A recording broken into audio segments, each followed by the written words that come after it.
Okay, before we dive in, I want to be really clear about something. This isn't one of those rah-rah motivational speeches. Think of this more as a mirror. If you've ever felt tired or unseen or just kind of like you're late to the party of life, then this story, it's already about you. So, let's get into it.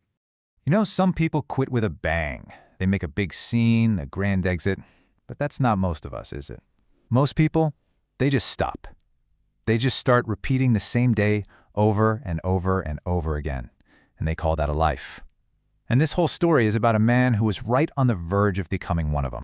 So, let's start at the beginning. Our story kicks off with a man who felt completely and totally invisible, and we're going to look at exactly why. I mean, he didn't have some amazing talent he could just fall back on, or this huge natural confidence. It felt like everywhere he looked, he was just surrounded by people who seemed smarter or faster or more successful. And being constantly surrounded by everyone else's highlight reels, well, it really started to take a toll. He learned a really tough lesson, and he learned it pretty early on. Just trying your absolute best, it doesn't mean you're going to win. In fact, sometimes it feels like it doesn't even get you in the game. And that feeling, that heaviness, it just kept piling up.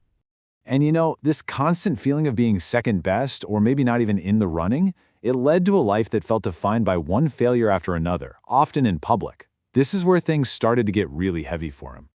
Every single time he failed, whether it was at school, at his job, or even with hobbies he truly cared about, it was like another weight was dropped on his shoulders. But it wasn't just weighing down what he did, it was weighing down his thoughts.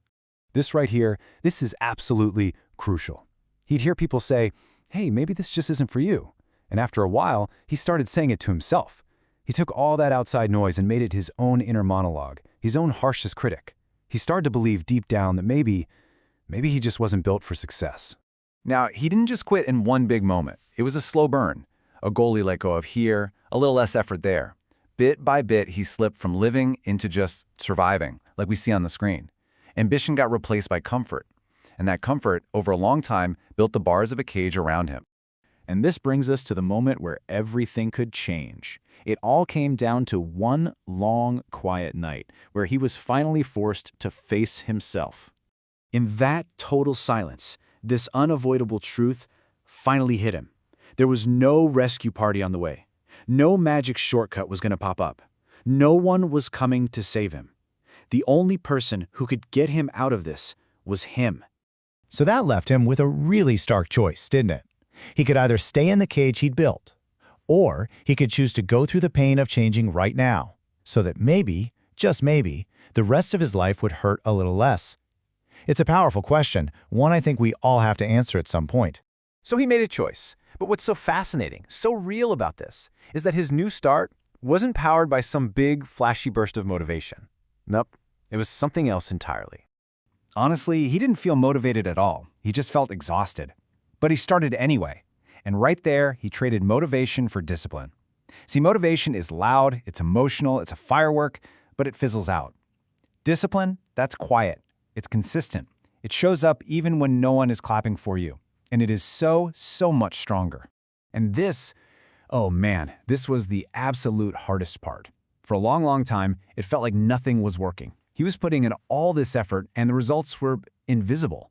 The days just felt completely pointless. And this is the exact moment, that exact feeling, where most people just stop. Because why keep going if you can't see any progress, right? It feels pointless. So why on earth did he keep going? It actually wasn't because he had this deep faith that it would all pay off. The real reason was much simpler and way more powerful. He kept going because the idea of quitting again, the thought of going back into that cage, was even more painful than the work itself. And just by continuing, just by not stopping, he triggered the final, most important shift in his whole journey. And this shift wasn't about changing his circumstances. It was about changing himself from the inside out. Let's just break this down. First, he slowly started to trust himself again. And notice the order here. This is everything. His self-respect came back before any of the success did. That was the first real reward. And that internal shift was so big, it literally changed the way he stood, the way he spoke, the way he showed up for his life. And this brings us to the core idea of this whole thing. He completely redefined what never giving up even means.